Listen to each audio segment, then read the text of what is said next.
നാട്ടില് ഇന്ത്യൻ ഫാഷിസത്തിന് പൂർണ്ണ വളർച്ച എത്തിയോ ഇല്ലയോ എന്ന വമ്പിച്ച ചർച്ച 48 മണിക്കൂറായി നടന്നുകൊണ്ടിരിക്കുകയാണ്.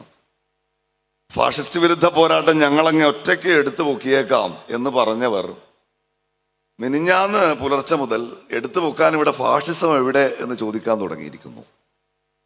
പക്ഷേ നമ്മൾ കുറെ മനുഷ്യരുടെ ജീവിതാനുഭവങ്ങളിൽ ഈ രാജ്യത്തിൻ്റെ സർവാധികാരങ്ങളും തട്ടിയെടുത്തുകൊണ്ട് നമ്മുടെ വിശ്വാസത്തിൻ്റെ, നമ്മുടെ സ്വത്വത്തിൻ്റെ എല്ലാ ആവിഷ്കാരങ്ങളെയും ആക്രമിക്കുന്ന ഫാഷിസ്റ്റ് തേർവാഴ്ചയുണ്ട് എന്നത് ഏതെങ്കിലും ഒരു അക്കാഡമിക പുസ്തകത്തിൽ ഫാഷിസം എന്താണ്, നവനാസിസം എന്താണെന്നൊന്നും മനഃപ്പാഠമാക്കി പഠിച്ചു ബോധ്യപ്പെടേണ്ട ഒരു സാഹചര്യമില്ല.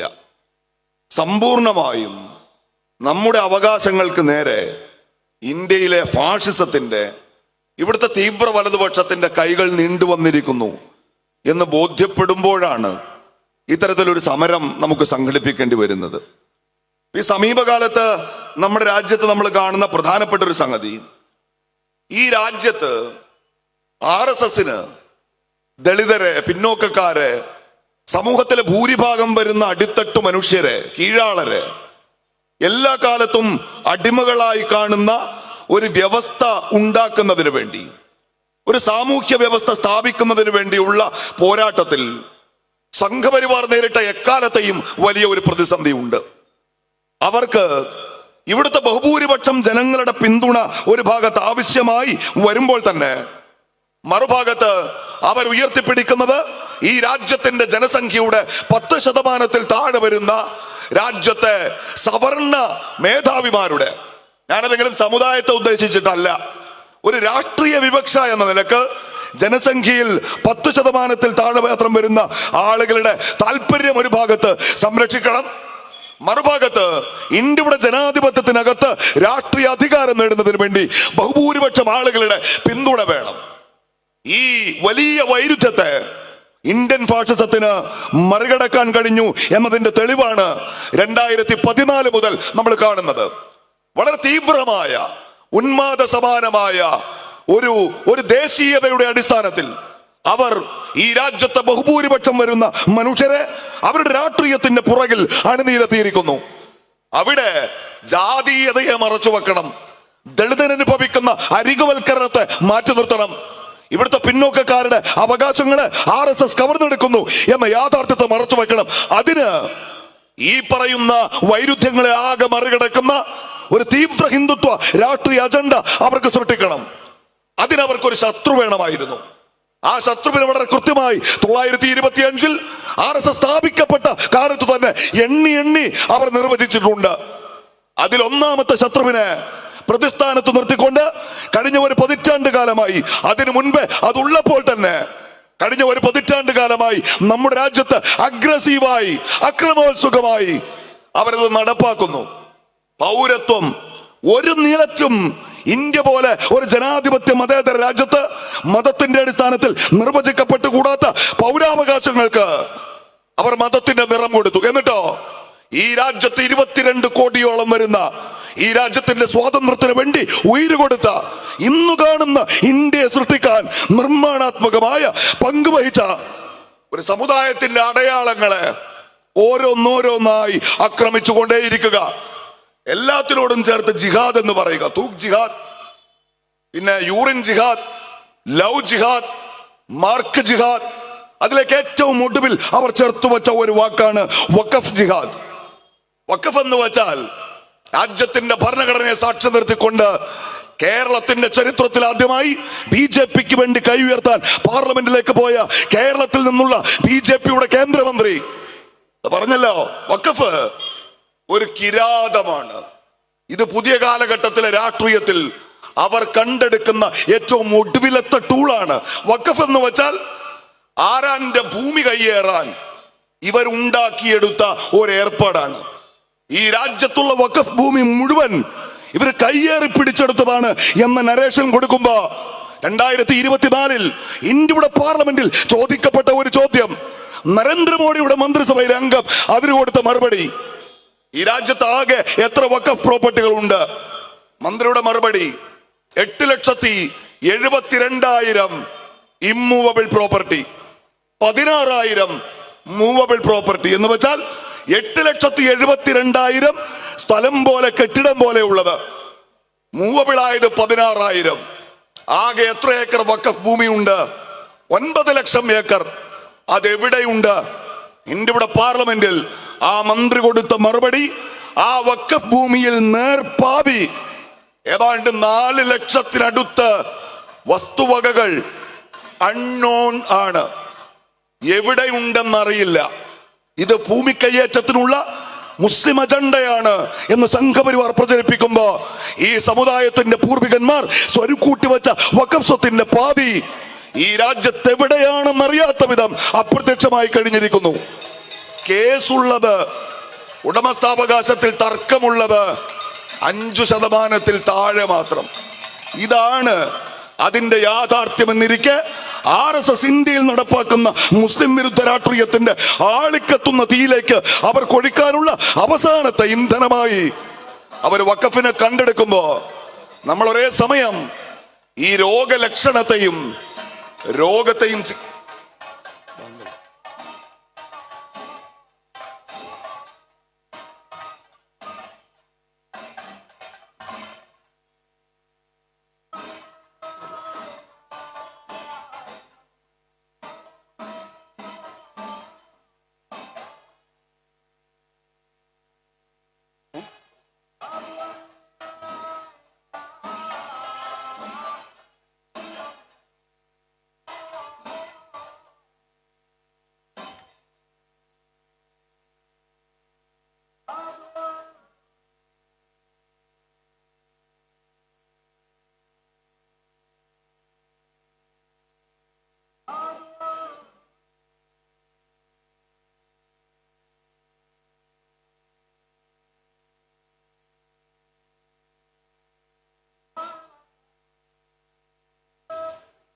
സ്നേഹമുള്ളവരെ, ഈ കാണുന്നതൊക്കെ ആ രോഗത്തിന്റെ ലക്ഷണങ്ങൾ മാത്രമാണ്. യഥാർത്ഥ രോഗത്തിനെതിരെയാണ് നമ്മൾ സമരം ചെയ്യേണ്ടത്. അഖിൽ എംബാപ്പ എന്ന ചിന്തകൻ പറഞ്ഞ നെക്രോപൊളിറ്റിക്സ് എന്നൊരു കൺസെപ്റ്റ് ഉണ്ട്. ശവം തിന്നുന്ന രാഷ്ട്രീയം എന്നാണ് അതിന്റെ മലയാളം. അതിൽ പറയുന്ന ആളുകളെ കൊന്നു തിന്നുക മാത്രമല്ല, സോഷ്യോ പൊളിറ്റിക്കൽ എക്കണോമിക് ഡെത്ത് എന്ന് പറയുന്ന ഒരു സംഗതിയുണ്ട്. സാമൂഹ്യമായി, രാഷ്ട്രീയമായി, സാമ്പത്തികമായി, സാംസ്കാരികമായി നിങ്ങൾ ഒരു സമുദായത്തെ കൊന്നുകളയുക. അവർ 22 കോടി പേർ ഈ രാജ്യത്ത് ജീവിച്ചിരിക്കുന്നുണ്ട്. അവർ ശ്വസിക്കുന്നുണ്ട്, അവർ വോട്ട് ചെയ്യുന്നുണ്ട്, വോട്ട് ചോദിക്കുന്നുണ്ട്. പക്ഷെ മേൽപ്പറഞ്ഞ അവരുടെ അടയാളങ്ങൾ മുഴുവൻ ഈ രാജ്യത്തിന്റെ ഭൂപടത്തിൽ നിന്ന് നിശബ്ദമാക്കുന്ന, സമ്പൂർണമായും അവരെ അദൃശ്യരാക്കുന്ന സവർണ ഫാഷിസ്റ്റ് രാഷ്ട്രീയത്തിന്റെ, ഇന്ത്യയിലെ തീവ്ര വലതുപക്ഷത്തിന്റെ ഒരു മാജിക്ക് ഇവിടെ നടക്കുന്നുണ്ട് എന്ന് തിരിച്ചറിയാൻ കഴിയണം.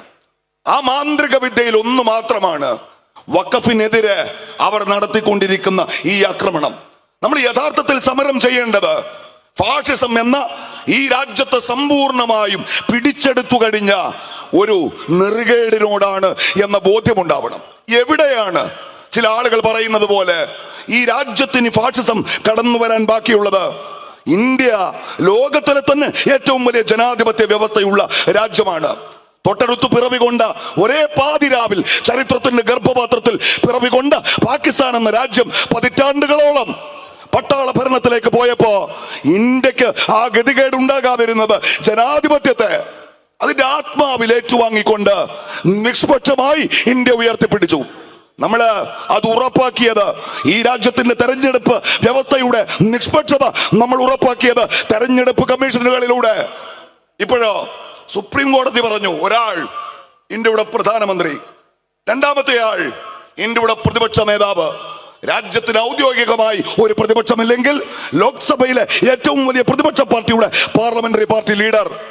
മൂന്നാമത്തെ ആൾ ഇന്ത്യയുടെ ചീഫ് ജസ്റ്റിസ്. സ്നേഹമുള്ളവരെ, ഇന്ത്യയുടെ സുപ്രീം കോടതിയുടെ ആ ഡയറക്ഷൻ നമ്മുടെ രാജ്യത്ത് നടപ്പാക്കപ്പെട്ടില്ല എന്ന് മാത്രമല്ല, 3 പേർ, ഒരാൾ ഇന്ത്യയുടെ പ്രധാനമന്ത്രി, രണ്ടാമത്തെ ആൾ ഇന്ത്യയുടെ ആഭ്യന്തരമന്ത്രി, മൂന്നാമത്തെ ആൾ ഇന്ത്യയുടെ പ്രതിപക്ഷ നേതാവ്.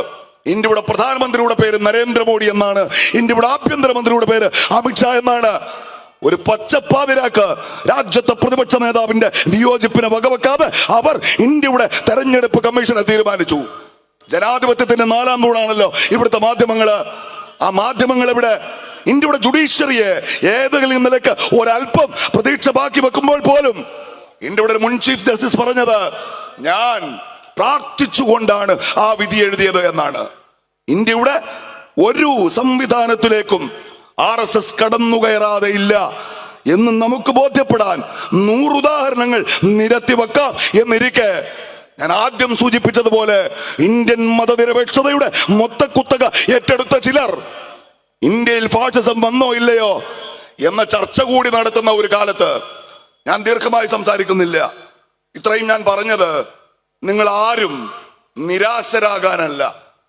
ഇവിടുന്ന് അങ്ങോട്ടൊരു പ്രതീക്ഷയുമില്ല എന്ന് ഞാൻ പറഞ്ഞതിന് അർത്ഥമില്ല. നമുക്കിനിയും ഒരുപാട് പ്രതീക്ഷിക്കാൻ ബാക്കിയുണ്ട്. കഴിഞ്ഞ ലോക്സഭാ തെരഞ്ഞെടുപ്പിന്റെ പ്രചരണം, ആ പ്രചരണം അവസാന ഘട്ടത്തോട് അടുക്കുമ്പോ നമ്മുടെ പ്രധാനമന്ത്രി അങ്ങനെ ഇങ്ങനെ അഭിമുഖം കൊടുക്കുന്ന ഒരാളല്ല. അവസാനം കുടുങ്ങിയത് അമേരിക്കയിൽ പോയപ്പോഴാണ്. ഒരാൾ അദാനിയെ പറ്റി ചോദ്യം ചോദിച്ചു. അപ്പോഴേക്കും മോഡിയുടെ മൂക്ക് ചുമന്നു. മോഡിക്ക് ദേഷ്യം വന്നു. കാരണം കഴിഞ്ഞ ഒരു വ്യാഴവട്ടക്കാലത്തിനിടയിൽ മോഡിക്ക് മുൻകൂട്ടി അറിയാത്ത ഒരൊറ്റ ചോദ്യത്തെയും അദ്ദേഹം നേരിട്ടിട്ടില്ല. മോദിയുടെ ഇന്റർവ്യൂ എന്ന് പറയുന്നത് ഒരു സ്ക്രിപ്റ്റഡ് നാടകമാണ്. ഒരു അഭിമുഖത്തിൽ ഇന്ത്യയുടെ പ്രധാനമന്ത്രി പറഞ്ഞൊരു കാര്യമുണ്ട്. എന്താണെന്നറിയോ? मेरी मां गुजरने के बाद मुझे एहसास हुआ कि मेरा जो जन्म है वो एक बायोलॉजिकल प्रोसेस नहीं है, मुझमें जो ऊर्जा है वो भगवान की ऊर्जा है എന്നാണ്. എന്റെ അമ്മ മരിച്ചപ്പോഴാണ് എനിക്ക് ഒരു കാര്യം ബോധ്യമായത്. എന്റെ ജന്മം അതൊരു ജൈവികമായ ബയോളജിക്കലായ ഒരു പ്രക്രിയ ആയിരുന്നേ ഇല്ല. ലോകത്ത് ബാക്കിയുള്ള കുട്ടികൾ ജനിക്കുന്നത് പോലത്തെ ഒരു ജൈവിക പ്രക്രിയയുടെ ഭാഗമായിട്ടല്ല ഞാൻ ജനിച്ചത്. എന്നിലുള്ള ഊർജം എന്ന് വെച്ചാൽ അത് ദൈവത്തിന്റെ ഊർജാണ്. ചരിത്രം ഇത് ആദ്യമായിട്ടല്ല കേൾക്കുന്നത്. അന റബ്ബുക്കുമുൽ അഅ്ല എന്ന് പറഞ്ഞവർ മഹാചക്രവർത്തിമാർ ചരിത്രത്തിന്റെ ഇന്നലകളിൽ വേറെയും വന്നിട്ടുണ്ട്. പക്ഷേ ലോക്സഭാ തെരഞ്ഞെടുപ്പിന്റെ ഫലം പുറത്തു വന്നു. ഞാൻ ആ വാർത്ത വായിച്ചപ്പോ സത്യം പറയാണ്, നമ്മൾ ചിലപ്പോ ഉണ്ടല്ലോ യാഥാർത്ഥ്യം ബോധ്യപ്പെടാൻ നമ്മളെ തന്നെ ഒരു പിച്ച. ലോക്സഭാ തെരഞ്ഞെടുപ്പിന്റെ ഫലം പുറത്തു വന്ന അന്ന് ഇന്ത്യയിലെ TV സ്ക്രീനിൽ ആ 2 വാർത്തകൾ കണ്ടപ്പോ ഞാൻ എന്നെ തന്നെ പിച്ചി. ആദ്യത്തേത്, വാരാണസി നിയോജക മണ്ഡലത്തിൽ നരേന്ദ്രമോദി പുറകിൽ എന്നാണ്. രണ്ടാമത്തേത്, പ്രാണപ്രതിഷ്ഠ നടത്തിയത് ഞങ്ങൾ സങ്കല്പിക്കുന്ന ഹിന്ദുരാഷ്ട്രത്തിന്റെ ഉദ്ഘാടന കർമ്മം ഇതാ പ്രഖ്യാപിക്കുന്നു എന്ന് പറഞ്ഞ് അവിടുത്തെ അലഹബാദിൽ, ഫൈസാബാദിൽ അവർ പരാജയപ്പെട്ടു എന്ന വാർത്തയാണ്. അതിനുശേഷം കഴിഞ്ഞ ആഴ്ച മോഡി ഒരു പോഡ്കാസ്റ്റ് ഇന്റർവ്യൂ കൊടുത്തു, നിതീഷ് കാമത്ത് എന്ന പേരുള്ള ഒരാൾക്ക്. അപ്പൊ മോഡി പറഞ്ഞൊരു കാര്യം നിങ്ങൾ ശ്രദ്ധിച്ചത്, ഞാനും മനുഷ്യനല്ലേ, എനിക്കും തെറ്റുകൾ സംഭവിച്ചുകൂടെ? ഒരു ദിവസം ഇന്ത്യയുടെ ജനാധിപത്യത്തിന്റെ കരുത്ത്, ഞാൻ ദൈവമാണ് എന്ന് പറഞ്ഞ ആൾക്ക് ഞാൻ മനുഷ്യനാണ് എന്ന് പറയേണ്ടി വരുന്നു. സ്നേഹമുള്ളവരെ, നമ്മൾ ഈ അണിനിരന്നിട്ടുള്ളത് പരാജയപ്പെട്ട ഒരു സമരത്തിലല്ല. ഇത് നിശ്ചയമായും വിജയിക്കാനുള്ള ഒരു പോരാട്ടം തന്നെയാണ് എന്ന ആവേശത്തോടെ നമ്മൾ മുന്നോട്ട് പോവുക. അവിടെ നമ്മൾ കാണിക്കേണ്ടുന്ന ചില ജാഗ്രതകൾ കൂടി ഉണ്ട്. ഇത് നമുക്ക് മാത്രം വിജയിക്കാവുന്ന ഒരു പോരാട്ടമല്ല. രണ്ടാമത്തേത്, നമ്മുടെ ശത്രുവിന്റെ കരുത്തിനെ നമ്മൾ എളുപ്പത്തിൽ കാണരുത്. അന്ന് സുബഹി ബാങ്കിന് അവിടെ പ്രത്യക്ഷപ്പെട്ട ആ വിഗ്രഹം ശരിയാണ്, ആ മൗലവിക്ക് എടുത്ത് കളയാമായിരുന്നു. പക്ഷേ അന്നത്തെ ഇന്ത്യയുടെ പ്രധാനമന്ത്രി അവിടുത്തെ ജയക്കുട്ടി സാറ് പറഞ്ഞല്ലോ, കളക്ടറോട് പറഞ്ഞിരുന്നു അതെടുത്ത് എറിയണമെന്ന്. മൗലവിയുടെ ധൈര്യക്കുറവല്ലോ യഥാർത്ഥ പ്രശ്നം. യഥാർത്ഥ പ്രശ്നം ഇന്ത്യയുടെ പ്രധാനമന്ത്രി അവിടുത്തെ കളക്ടറെ വിളിച്ചിട്ട് അതെടുത്തു മാറ്റണമെന്ന് പറയുമ്പോ പ്രധാനമന്ത്രിയുടെ കൽപ്പന കളക്ടർ സ്വീകരിക്കാത്തതാണ്. നിങ്ങൾ സമരം ചെയ്യുന്നത് ഈ രാജ്യത്തിന്റെ ആത്മാവിലേക്ക് അത്രമേൽ പടർന്നു കയറിയ ഒരു മാരക രോഗത്തോടാണ് എന്ന തിരിച്ചറിവുണ്ടാവണം. വാക്കിൽ നോക്കിൽ പെരുമാറ്റത്തിൽ നമ്മൾ ആ ജാഗ്രത കാണിക്കണം. മുനമ്പത്തെ കുറിച്ച് ഇപ്പോ വലിയ ചർച്ചയാണല്ലോ. അതെന്താണ് ഭൂമി? രണ്ട് അഭിപ്രായമുണ്ട്. ഒന്ന് വഖഫാണ്, രണ്ടാമത്തേത് ഫാറൂഖ് കോളേജിന് കൊടുത്ത ഇഷ്ടദാനമാണ്. അതെന്താണ് എന്ന് ചോദിച്ചാൽ it is yet to be decided എന്നാണ്. നിയമപരമായി അതിനിയും തീരുമാനിക്കപ്പെടേണ്ടിയിരിക്കുന്നു. ഭൂമി വഖഫ് ബോർഡിന് കൊടുത്തതല്ല, ഭൂമി പിന്നെ ഫറൂഖ് കോളേജിന് കൊടുത്തതാണ്. ആർക്കും തർക്കമില്ല. അത് ഇഷ്ടദാനമാണോ വഖഫാണോ ആ തർക്കം നിയമപരമായി തീരുമാനിക്കപ്പെടേണ്ടതാണ്. പക്ഷേ അവിടെ നമ്മൾ കാണേണ്ടുന്ന ഒരു കാര്യം, നമ്മൾ ഒരിക്കലും ആ സമരം ചെയ്യുന്ന മനുഷ്യരെ ക്രിസംഗിസം എന്നൊരാശയം ഇന്ത്യയിൽ ഉണ്ടോ? ഞാൻ പറയുന്നു ഉണ്ട്. ഈ കേരളത്തിലുണ്ട്. മണിപ്പൂർ പോലെ ഒരു സംസ്ഥാനം 1.5 വർഷക്കാലമായി കത്തിച്ചാമ്പലാക്കപ്പെടുമ്പോ 200-ൽ പരം മനുഷ്യർ അവിടെ വീണ് മരിക്കുമ്പോ അവിടുത്തെ കാര്യം ആണുങ്ങൾ നോക്കിക്കൊള്ളും, നിങ്ങൾ നിശബ്ദരായിരിക്കൂ എന്ന് പ്രചരിപ്പിക്കുന്ന ഈ രാജ്യത്തെ ക്രൈസ്തവ സമൂഹത്തെ സംഘപരിവാറിന്റെ ആലയത്തിൽ കെട്ടാൻ ശ്രമിക്കുന്ന, ഇവിടുത്തെ ക്രൈസ്തവ മുസ്ലിം സഹോദര്യത്തെ തകർക്കാൻ ശ്രമിക്കുന്ന ഒരു കൂട്ടർ അവരുണ്ട്, ഞാൻ അംഗീകരിക്കുന്നു. പക്ഷേ മുനമ്പത്തെ സമരപ്പന്തലിൽ നിങ്ങൾ അവരെ തിരഞ്ഞു പോവരുത്. ആ സമരത്തോട് ഐക്യദാർഢ്യം പ്രഖ്യാപിക്കാൻ വന്നവരെ കുറിച്ചല്ല, ആ സമരപ്പന്തലിൽ ഇരിക്കുന്നവരെ നിങ്ങൾക്ക് സംഘികളെന്ന് ചാപ്പ കുത്തരുത്. അവരുയർത്തുന്ന പ്രശ്നത്തെ നമ്മൾ കേൾക്കാൻ ബാധ്യസ്ഥരാണ്. അവരുടെ ആ ഗ്രീവൻസ് പരിഹരിക്കാൻ നമ്മൾ ബാധ്യസ്ഥരാണ്. ഇത് ഞങ്ങൾ വില കൊടുത്തു വാങ്ങിയതാണ്.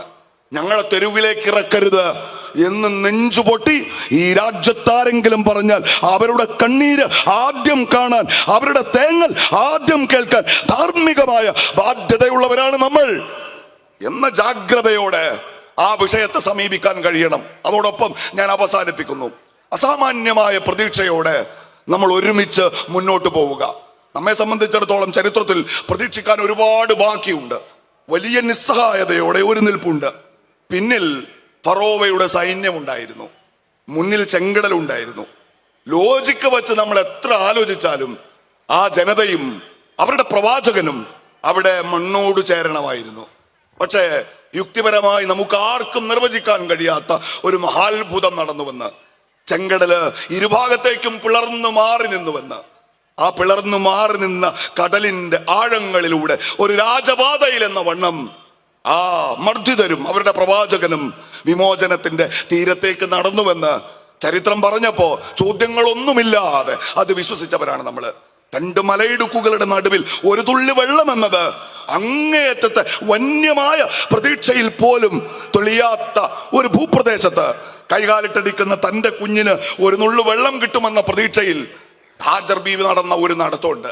ആ കുട്ടിയുടെ കാൽച്ചുവട്ടിൽ നിന്ന് പ്രതീക്ഷയുടെ ഒരു തുള്ളി ജലം പൊട്ടിപ്പുറപ്പെട്ടുവെന്ന് ചരിത്രം പഠിപ്പിക്കുമ്പോ നമ്മളെ ബോധ്യപ്പെടേണ്ട ഒരു കാര്യം, ഇൻ ദർസ്ഗാഹോം പെ ഹംല നയേ തോ നഹി, ഇൻ കിതാബോം പെ ഹംല നയേ തോ നഹി, ഇൻ സവാലോം പെ ഹംല നയേ തോ നഹി, ഇൻ ഖയാലോം പെ ഹംല നയേ തോ നഹി. ആദ്യമായിട്ടല്ല അവര് ഈ മദ്രസകൾ കത്തിച്ചു കളയുന്നത്, ആദ്യമായിട്ടല്ല അവർ ഈ പുസ്തകങ്ങൾ കീറിയെറിയുന്നത്, ആദ്യമായിട്ടല്ല ഞങ്ങളുടെ ചോദ്യങ്ങൾക്ക് നേരെ അവർ വെടിയുതിർക്കുന്നത്, ആദ്യമായിട്ടല്ല ഞങ്ങളുടെ ഓർമ്മകളെ നശിപ്പിക്കാൻ അവർ ശ്രമിക്കുന്നത്. ഇതിനേക്കാൾ വലിയ കടന്നുകയറ്റങ്ങളുടെ കാലം നമ്മൾ നേരിട്ടിട്ടുണ്ട്, അതിജീവിച്ചിട്ടുണ്ട്.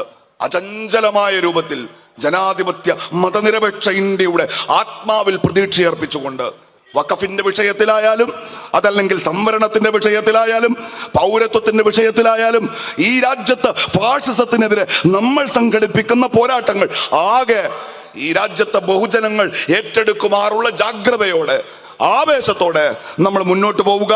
വെൽഫെയർ പാർട്ടി സംഘടിപ്പിച്ചിട്ടുള്ള ഈ വഖഫ് പ്രക്ഷോഭ സമ്മേളനത്തിന് മുസ്ലിം യൂത്ത് ലീഗിന്റെ എല്ലാ അഭിവാദ്യങ്ങളും നേർന്നുകൊണ്ട് അവസാനിപ്പിക്കുന്നു. അസ്സലാമു അലൈക്കും.